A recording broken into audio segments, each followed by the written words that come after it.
Ladies and gentlemen, I've got Derek Bbanga in the building. You may recognize him because he was here a couple months ago. But this time round, we're not talking just simply about the workplace and, CVs, all that stuff. We're talking specifically about emotional intelligence. And for the longest time, IQ was what was, exalted as the end all be all. That's where we start. But EQ, you can't run a business, you can't run a life, really, like a healthy, holistic life if you're not emotionally intelligent. So Derek, we're here to get everything we can from you. He's an emotional intelligence practitioner at Public Image. And I'm just here to learn. I'm here to learn. So why don't we start, in case people aren't familiar with what EQ is, why don't we start with what that is? Well, first of all, it's great to be back. Woohoo! And you know what you said about EQ versus IQ? So here's a great quote. Companies will hire for IQ, but they will promote for EQ. So emotional intelligence has now been one of the key traits for people's progression within their careers and also for entrepreneurs and professionals in general. Okay. So emotional intelligence, EQ or EI, you can use any of those terms interchangeably. What is it? I think that's your question. So really, it is about being able to recognize that we all have emotions. A lot of us are aware of our conscious emotions. We feel upset, we feel happy. Yeah, angry. EQ, angry, But emotional intelligence is about being able to recognize those emotions, be aware of them, and then make decisions that are going to help you based on those emotions. So for example, if you have a negative emotion, so you feel upset or angry or whatever it is that you feel in the workplace, and then you make a rash decision, maybe to yell at somebody, storm out of a meeting.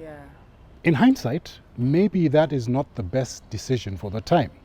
But if I recognize that I am feeling upset or I am feeling angry, then I can make a conscious decision to decide what is the best course of action to take. It's actually called emotional reasoning, but it's the core of emotional intelligence based on the fact that I am feeling upset.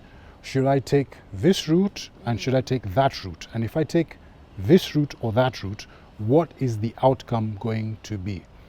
And it's as simple as that. So maybe you could tell us what are some of the skills that are outlined within EQ? Like what is that? Yeah. I'm so glad you asked that because I have here. Okay. I've came with tools. He's ready.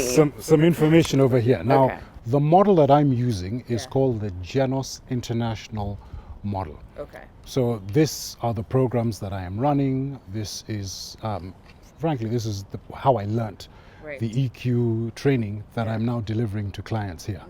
And with GENOS, they break it down into 6 key areas. I've written 5 here because these are the 5 most important, certainly in terms of what we're looking for in the workplace. So the first one is self-awareness. So that is an awareness of your own mood and your own emotions. It's about getting in touch with your feelings. Okay, I'm going to pause you there. That would mean if I'm feeling something, I stop and I try and name it, what it is that I'm feeling. Is that what we're talking about? Yeah, that's one way of doing it. Stopping, naming it, recognizing it, not ignoring it, not saying, this is how I am every day. Maybe it's a feeling that comes off on a regular basis. Maybe it comes from a particular trigger. So somebody says something or does something and you start feeling this way. So it's about recognizing. Right, and even the triggers, right? Like for some reason it pisses you off if someone comes and they're chewing with their mouth and you just know this person just irritates me. So understanding even that. Exactly.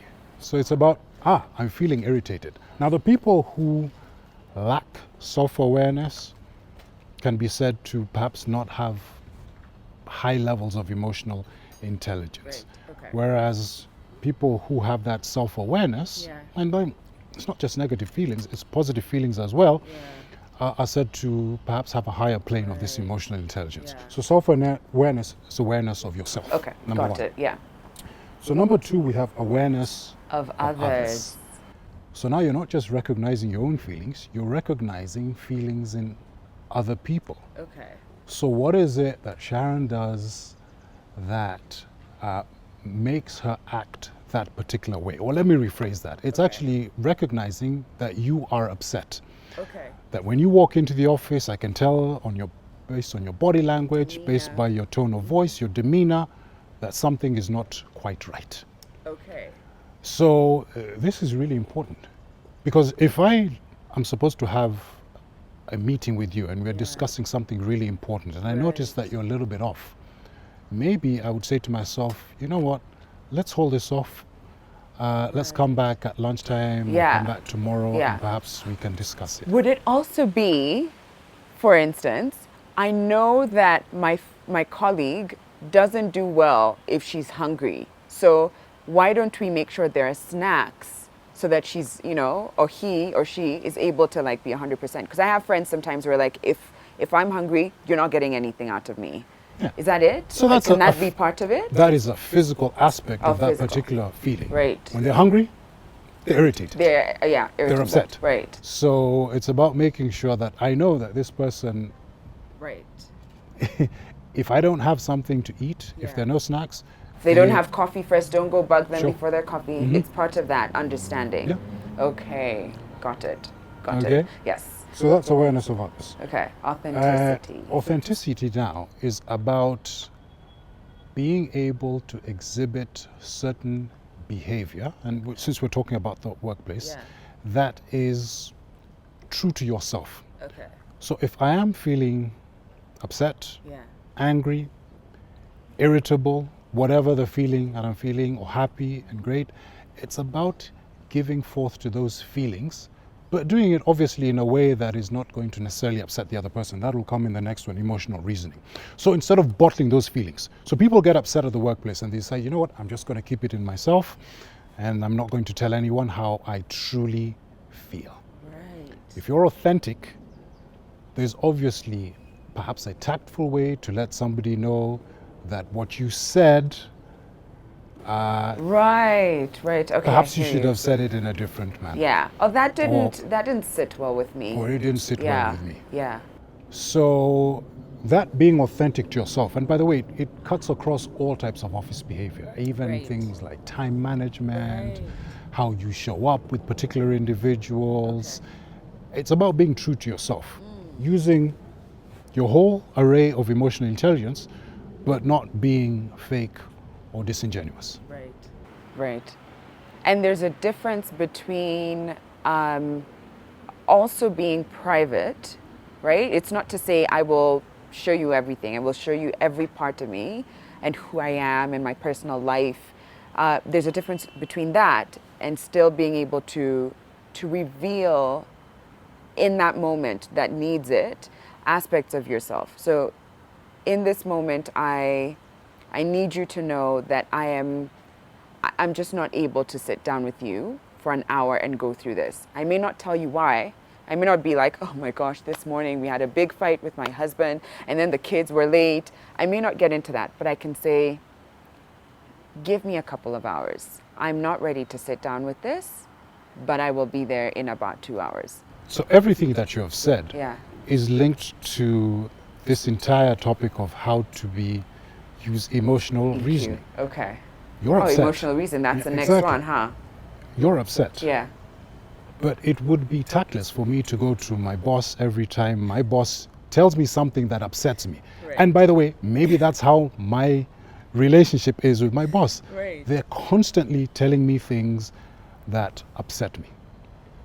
So being authentic would be to, involve all these things, awareness of, this is what my boss perhaps has, this particular trigger that is pulling him off, and I am upset. But now how do I have a conversation with my team leader to tell them, when you talk to me in this particular way, you're actually making me even more upset. You're not motivating me, you're demotivating me. Perhaps it's not the best way. Now, how you do that involves the next chance, which is emotional reasoning. Our emotional reasoning is taking all of the above, the feelings of others, the feeling of myself, and then making the best decision at the time. Okay. the best decision if I'm upset with my boss is not to yell back at him. Right. No, I'll probably lose my job, right? Yeah. Emotional reasoning would be like, what is the best way to have a conversation with my boss and to tell him that when you talk to me in this tone of voice, this is how I feel. Right. That is now using emotional reasoning. Okay. And you can slice that as many ways as you want, Okay. based on your relationship with that person, how well you know them, and so on and so forth. Okay. And that's what emotional reasoning is. Got it. So Or, now, yeah, exactly. Yeah. So, or the reverse. You know, when Yeah. I'm happy, when I'm over the top, perhaps there's certain tendencies or characteristics that I bring about. What's the best way? And by the way, if you are a boss yourself, or you're a manager, or you're a team leader, when you are upset with your team, Yeah. how do you handle that situation? Right. So emotional reasoning would be, I want to get the best out of my team. I want to get the highest performance. And in fact, all of this is tied into managers who have higher emotional reasoning tend to get a better performance Right. out of their team. Right. And the reverse is true. Okay. Low emotional reasoning or low emotional intelligence, No you don't one's get the there. best out of your team. Right. Okay. Yes. What about self-management? So self-management is now just managing your own emotions. It's about managing your own feelings. It's about managing how you show up to different people. Okay. So let's use that example again. If I'm working with a boss who's particularly upset with me all the time, Yeah. and I've tried talking to them, they won't change, whatever the case might be. So now I have to figure out, how am I going to still remain at work, be motivated, give the best when working on particular projects, by managing myself. Every time he says something that upsets me, Okay. every time he says something that perhaps, pushes me off the cliff. Yeah. Okay. So, given all of this, how do I then test my EQ? Because we know IQ. We have all those tests. You can sit down and take them. But how do I know where I fall on this scale? So the Genos program that I'm running has very powerful, what we call emotional intelligence assessment tests. Okay. But there's one simple one that I use when it comes to talking to people. And this is not even a test that you have to sit down and Yeah. write things down. Yeah. But I'm going to ask you a few questions if you don't mind. Okay, and you guys answer with me, okay? So that we all take the test together. Okay, so here we go. Jeez, so you're gonna grade me after this? No, I'm not going to grade you. Maybe we're just going to give you a peek or an insight into how emotional intelligence is really powerful in the workplace. Right, Yes. yeah, okay. So, Sharon, I want you to think of the best person Yeah. that you have ever worked for, worked with, been a part of a project with. Yeah. I want you to cast your mind back and think about that person. Can you think about them in your head? The best person I've Yes. ever worked Worked for. for or worked with? The Okay. best. Okay. Oh, that just one person? It could be, I mean, it could be several, just Right. pick Okay. one. Okay. Got it. Okay, so let me ask you a couple of questions based on thinking of this one particular person. Yeah. Would you say that this person managed their own emotions well? So was this a sort of person who, when they were upset, some of the things we were talking about earlier, Yeah. when they were upset, they didn't necessarily fly off the Shout, handle? scream, yeah. Would you say they managed Absolutely. their, if you could grade them Yeah. on a score of 1 to 5, Yeah. what grade would you give them? With 5 being they were great at it, 1 being they weren't really good. I would say a 5. And they were in many very Okay. frustrating situations, and not once did they lose their cool, but they Yes. still addressed those issues. Okay. They're amazing. Let's yeah. look at things like honesty and credibility. Yeah.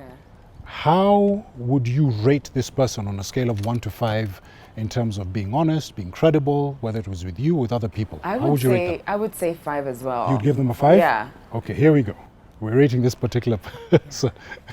So now, mind you, we're rating this particular person, but this is giving you an insight into your own emotional intelligence. Okay. All right, let's look at one other criteria. How would you say they manage difficult situations? They were calm. On a they scale were of 1 to 5. reasonable. Mhm. Oh, so still I'd say a 5. You'd give them Yeah. a 5? I think This so. person was No, I think they're pretty awesome. Yeah, I think they are. I Okay. think they are. Okay. I usually go through 5 or 6, so let's just do one more. Okay. And perhaps I'll ask you, when it came to, making other people feel valued, Yeah. or making other people feel good, Yeah. or giving them credit, perhaps when they did something great, For sure a 5. how would you score that? For sure a 5. Okay, so you've given this person loosely a score of 20. Now we usually rank this out of maybe 30 or 40. Okay. So let's just say this person has scored 20. Okay. Now, here's what I want you to do.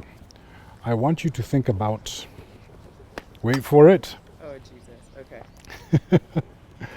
I'm gonna write it down, Okay. Worst. or the most challenging. Oh, I've If the got worst this. is- Well, I don't need to. Yeah, I don't need to think about this one.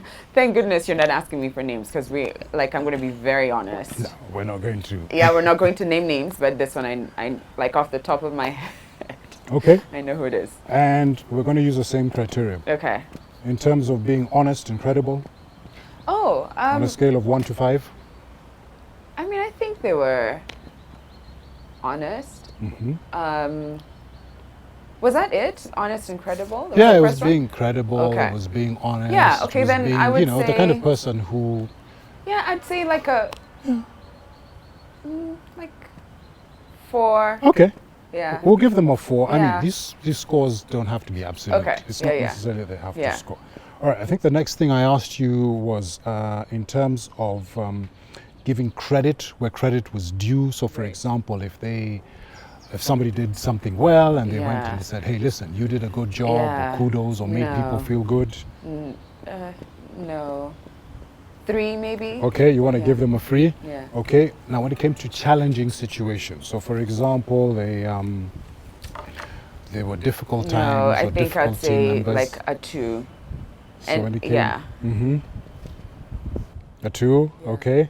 And then finally, just in terms of motivating people around them, what score would you give them? Maybe like a 3? A 3. Yeah. Okay, so we have 4, 3, 2, and 3. Okay. All right, so we have a score of what? What do we have? 4 here, 7, 8, 9, 10, 11, 12. This is a score of Actually, 12. even So when 12. the credible and honest, we're gonna give them a 3. I've just remembered something. No, it's not. Okay, they have a score of 11. So you look at Okay. 11 Yeah. versus 20. Okay. Now, how long ago Yeah. did you work for these two people? I want you to tell me. So was it more than 5 years ago? It's not Is more it than 5 less years than ago. 5 Okay. years ago? So these are recent experiences. Imagine if I was like, today, and I'm like, Deborah. My producer, no, it's not Deborah. Deborah is a fantastic So these are recent person tests. to work with. Of the most challenging and the best person, who would you say gives you a greater feeling? In other words, when you think of those situations, Yeah. are the situations where working for the challenging person are the ones that bring you out in cold sweats? Or do you have, when you have feelings of working with a better person, do you feel sort of good? In other words, which feelings are more intense? Stronger. or stronger? The working with the bad person. It's, yeah. And this, in fact, what you are saying is across the board, most people remember more intensely the challenging Oh. person that they work with. Okay. Across the board, Okay. most people do. Yeah. So here is my thing, and this is the final question. Okay. We've given a person a score of 20, you've Yeah. given somebody else a score of 11. If you could use certain words to describe Okay. how you felt Yeah. being with the best or the better person. The best or what the are the words better? that you would use? Inspired. All right, I want to write this Challenged. down. Inspired, challenged, but in a good way. Yeah, right? challenged. Like they made me want to do more, to meet that, to not be left behind. You know, challenged. Generally happy. There was like Happy. a lightness Okay. in the interactions, and yeah. I mean, I would use those Okay. three. How about I'd we use go those with these three? Inspired, challenged, and happy. Yeah.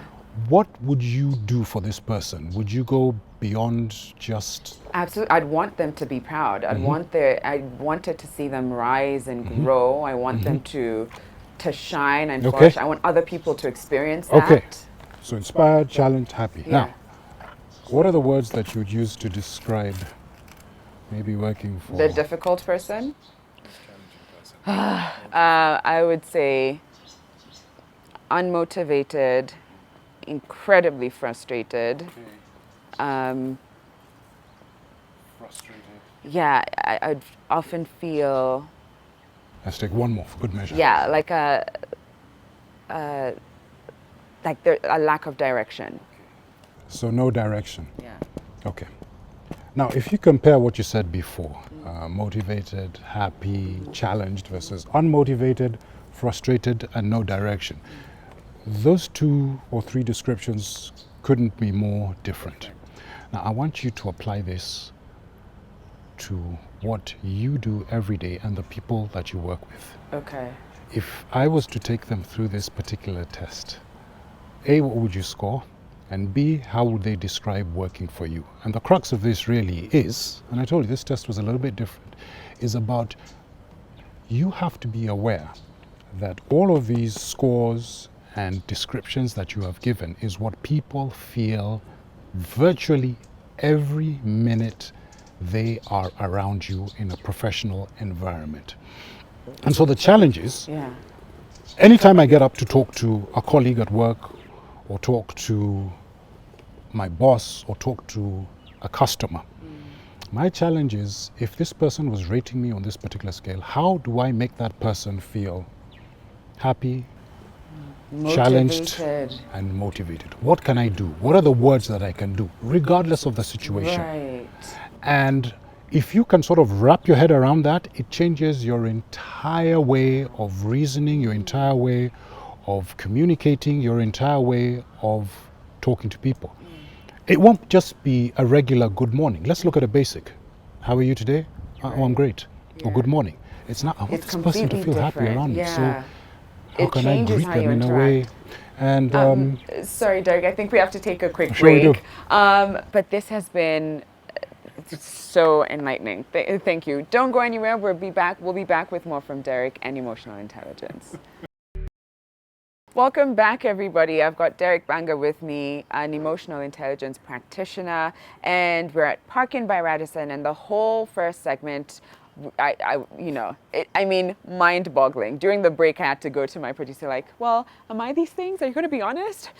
How do we relate to each other? And I think that's, in essence, what we should be doing, and that's what you were saying, that we need to ask these questions, stop and see how are you relating to others and how are they relating to you.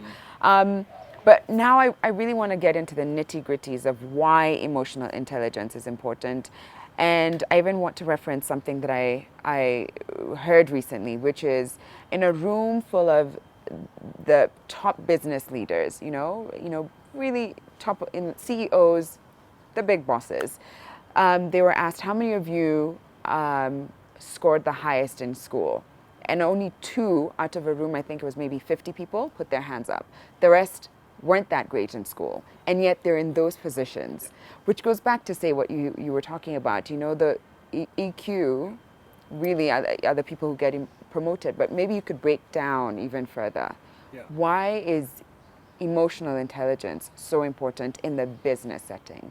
Just piggybacking on what you've said, if you ask hiring managers, whether they work in HR or they work at the top of the food chain or they're the CEO, they will always say that we hire people based on personality, we hire people based on certain traits that they exhibit, and not on IQ. You certainly need basic qualifications for a particular job. I'm not completely discounting it, but they will never hire a person because they are necessarily the smartest, and I'm talking about book smarts in the room. Study after study has also shown that of all the competencies that you need at work, a list of the top 10 or the top 5 will always include emotional intelligence, amongst other things. Rarely does IQ feature in the top 10 or the top 5 of the reasons that people will continue working with a particular person. So the importance of emotional intelligence cannot be overstated at work. Right. People who have higher emotional intelligence are generally happier at work. They're generally more motivated. They generally will go the extra mile when it comes to working. Bosses, managers, leaders who have high emotional intelligence have staff who perform better, have staff who will show up better at work. Again, words that can be used to describe two people who work in an emotionally intelligent office versus one where there's lack of emotional intelligence are stark. It goes from lack of motivation to feeling that I am wanted, I feel valued, and I feel respected. Right. And the more that people are sort of in tune with this emotional side of theirs, you find that even when it comes to difficult and challenging tasks at work, it becomes easier to do them. Right. We frankly don't use the entire brain that God has given us, and particularly emotional intelligence is related to the amygdala. That's the part of the brain that is very important, for example, in neuroscience, and being able to tap into resources that are part of, without getting too technical, part of these of our brain, like the amygdala, makes even situations that are difficult a lot easier. Okay. In a nutshell, if you want to get the best out of a team, or if you want to become a high performer, great emotional intelligence. And now, what about your employees who happen to deal with customers? I had an experience recently. I think this has to be the worst experience I've ever had. I was just trying to get a movie ticket and buy the snacks. And by the time that I was actually going into the theater, I had been called difficult, complicated, and another word that I can't even say on TV. And I was in complete shock. I didn't even, the whole time I was like, what's going on? So what about that? Training your employees to deal with that, whether they're having a bad day, or how should a company go about preventing that from ever happening? So I like how you gave the story about how the staff, the employees, actually ended up calling you particular names. Yeah, it was shocking. Now, whether you work in the hospitality industry or you work in telecoms or banking, certainly when you have an interaction with customers, emotional intelligence training has gone from a nice to have to a must have. Because all sorts of customers will exhibit all types of behavior, and you have to have some sort of resilience to be able to deal, whether it's with difficult customers or to deal with customers in a way that makes them feel that you care about them. Right. So what I'm saying here, Sharon, is that it is imperative that entire staff that are front facing, that are facing clients, go through developing and being trained on these techniques. If I recognize through your body language or through your non-verbal communication that you feel a certain way about a product that I'm giving you or about how I am talking to you, then emotional intelligence allows me to adjust and say, okay, maybe let me try this approach so that I can not just get the best out of you, because I want you to leave as a satisfied customer and say, even to yourself, like, you know what, I was a little bit difficult, but the way this person handled it, maybe I don't need to behave that way to the next person. But also leaving me as the staff or the employee feeling that I think I handled that really well. Right. So it's reframing how we look at how we use, again, I'll go back to certain parts of our brain, but obviously how we interact with particular customers. So going back to, those 5 skill sets, one of them was authenticity. So if this example if you ask me, the example I gave you, I really wasn't being rude. I wasn't being difficult as I was being told. I just wanted to buy juice. But there are moments where the customer is really a pain in the you-know-what. And they're just rude. And like even I sometimes have seen people being incredibly rude to the person serving them. So in a situation like that, where you are behind the counter or whatever it is, and you're dealing with someone who's, cursing you out because the Wi-Fi isn't working, why didn't you come at this time? And you're having to sort of appease them and pacify the situation. What's the best way forward? Because if we're being authentic, it would be for you to be like, look, you're being irrational. I need you to calm down, but there's certain words that are triggers.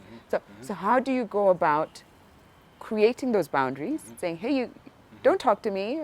I mean, what do you do? Okay, so you picked up on the authenticity, but for me, the emotional reasoning is even more important in this instance than the authenticity. Okay. It would make no sense for me to fight fire with fire. True. If somebody's being abusive to me in that sort of situation, being abusive back to them, I think shows a little bit of lack of emotional intelligence. Yeah. Maybe I need to do certain things. Begin to empathize with this particular person, find out perhaps why they're upset, use certain words, obviously, to try and calm and de-escalate the situation. A whole raft of things. Maybe offer them some sort of incentive so that they're not upset. Obviously apologize if the fault is on our end, and apologize with obviously saying I'm going to make it up to you and maybe offer you something else. So it's not just a hollow sort of apology. There's so many techniques that you could use within that emotional reasoning to de-escalate that particular situation. A lot of these situations get that way because the person dealing on the other side, even if I'm not necessarily responding to you in an aggressive manner, but the fact that you don't show that empathy or the lack of thing, and everything from even my body language, my tone of voice, all of those things can be enhanced and can be used to, again, maybe calm and de-escalate the situation with a particular client. But most of us immediately go into that flight or fight response. That again is the amygdala, and that fight response is, oh really?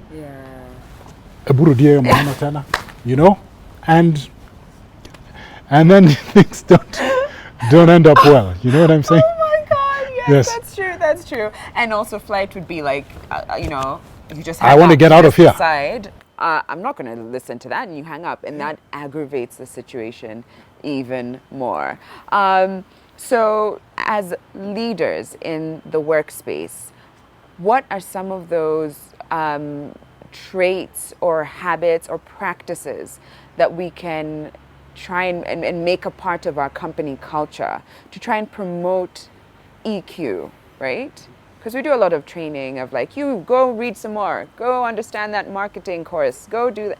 But how do we promote that culture of EQ? So I'm going to mention a number of things. First of all, I think taking these self-assessment tests and some of these tests, certainly the one I run with Janice, are pretty detailed. We have 42 different categories. We break down exactly within self-awareness. There's six different categories. Say within self-awareness, emotional reason, authenticity. And then we find out exactly how you're performing on each of those.